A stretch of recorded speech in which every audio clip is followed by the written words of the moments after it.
Hiya crafters, Amy here with amyswares, and today I'm going to use a new layered stencil to create a birthday card.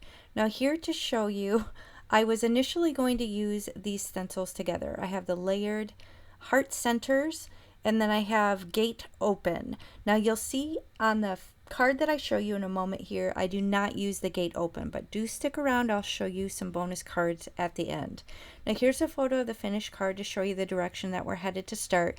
But again, I was initially thinking I was going to combine these two stencils together, but in typical fashion, just like you, sometimes things don't go as planned, and I had to kind of course correct and come up with a different plan. But I did still want to use that gate open stencil, so like I said, do stick around to the end and I will show you a couple extra cards that I did make using that adorable new stencil.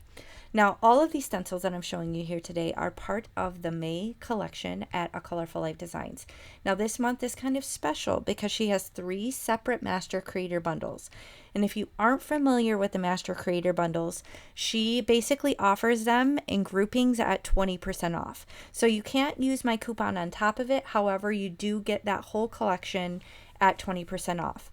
Now she did break these into 3 separate categories, so you probably have already seen it's a pet theme this month. However, she has a cat bundle, a dog bundle, and a backgrounds bundle. So the background is what this layered stencil is part of.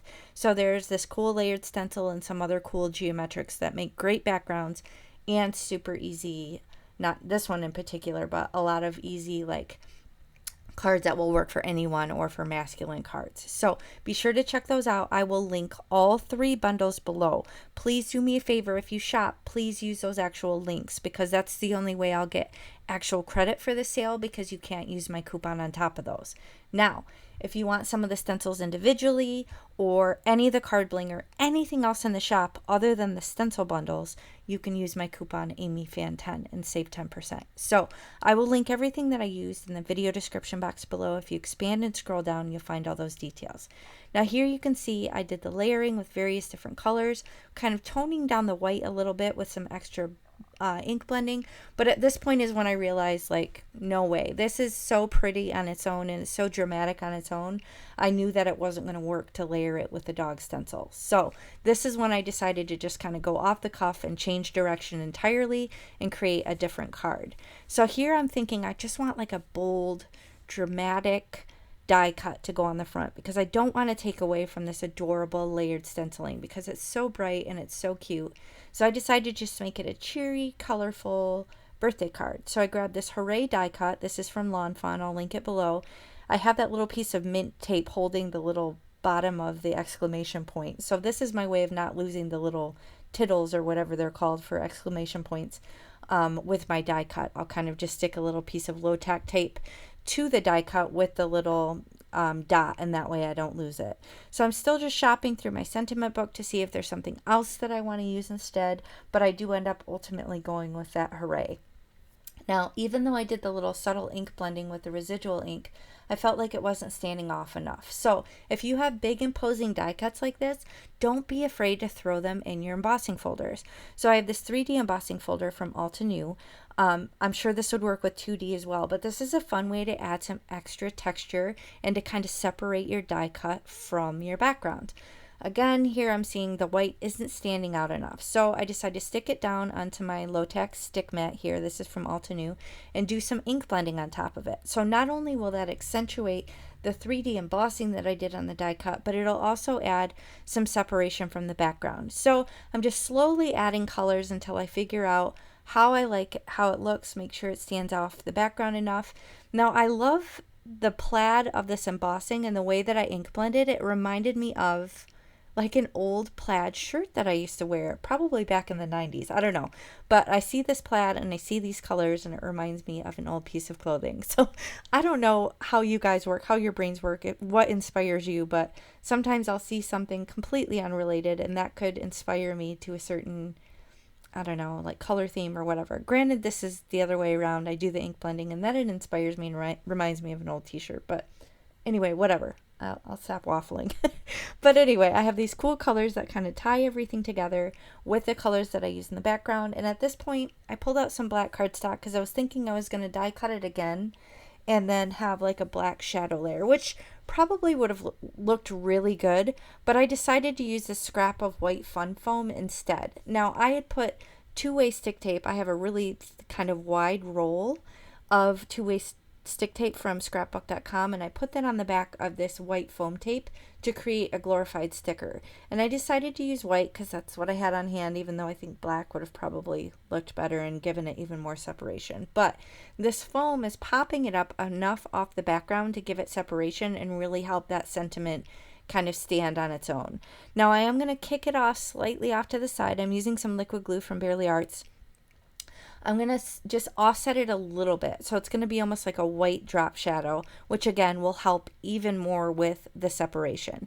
So once this dries, I'm going to put some weight on it just to kind of help it cure.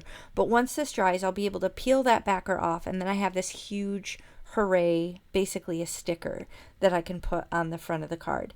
I'm going to do the same thing with the little dot from the exclamation point, just again with the offset just ever so slightly, and I'll also put that underneath the weight of this big huge block as well. So I'm going to put all this away, and then I decide to round the corners of the card just to give it a little something extra. I feel like it works with the design. It's kind of whimsical, kind of hippie-ish. So I rounded the edges with my corner chomper, and then I'll remove that backer and place down the sentiment. Now the sentiment obviously is the focal point. Now this is such a cutesy background. This would also work really cute with a critter card. I love combining kind of whimsy stencil backgrounds with critters. You could put little critters in the O's of the HOORAY depending on the size, like little peekaboo heads popping out or whatever. So you could really customize this to whoever your recipient is. Now I have a sub-sentiment here that I'm going to use. This is Tailored Expressions. You've probably seen I have millions of her stamp sets, and these amazing storage boxes are also from Tailored Expressions. So I decided to do Sending You Cheer. I don't know if this was actually supposed to be a Christmas sentiment, but I feel like birthday cheer exists, right? Let me know in the comments if I'm way off base here, if I just totally used a Christmas sentiment on a birthday card. That'd be totally random, but whatever, let me know. Anyway, I'm going to finish the card off with some card bling. I'm going to use this black color just because I feel like it ties in the black sentiment that I used here, but I have loads of other colors that I could have used that would have matched perfectly. So just like all the other recent months, there are 12 new colors of card bling in the shop, and they are amazing. So depending on when I air this video, in the first 7 days of the release, so May 1st to May 7th, the 12 colors are going to be in a special bundle only for those 7 days. So you can get all 12 new colors for May bundled together, 20% off. And you can use my coupon on top of that. So be sure to take advantage if you're into the bling like I am. I have these amazing containers that hold them perfectly from Amazon. I'll link those below. I'll also link all the other products that I use. If you're interested in anything, if you follow my links, it's no additional cost to you, but it really does help me out. So that's the best way to support your favorite YouTubers, is to follow their links. So I will link everything below. Here I'm just laying down a smattering of these black card bling. I believe I used the matte black because I feel like it went with the matte black of the cardstock, but I'm just going to put them through in odd numbers across the composition. I have my jewel picker tool and again that Barely Arts glue, and that's going to finish my card. So super easy peasy. It was a fun way to use these layered stencils. Do stick around, I'm going to show you the bonus cards here, so stay with me here. Now for these I decided to use my box of backgrounds that were already made, and I have these 2 more colors of A Colorful Life card bling. And this is a great way to use up those backgrounds. If you try different techniques and you have a million of them lying around, combine them with your stencils. I'm telling you, you make such quick and easy cards. So I had these 2 backgrounds that were already made, and I decided to just stencil right on top of them. So the backgrounds were already finished. All I had to do was some simple ink blending, add some bling, add them to a card base, and boom, 2 more cards. So thank you so much for spending time with me. I really appreciate it. I will catch you next time. Bye.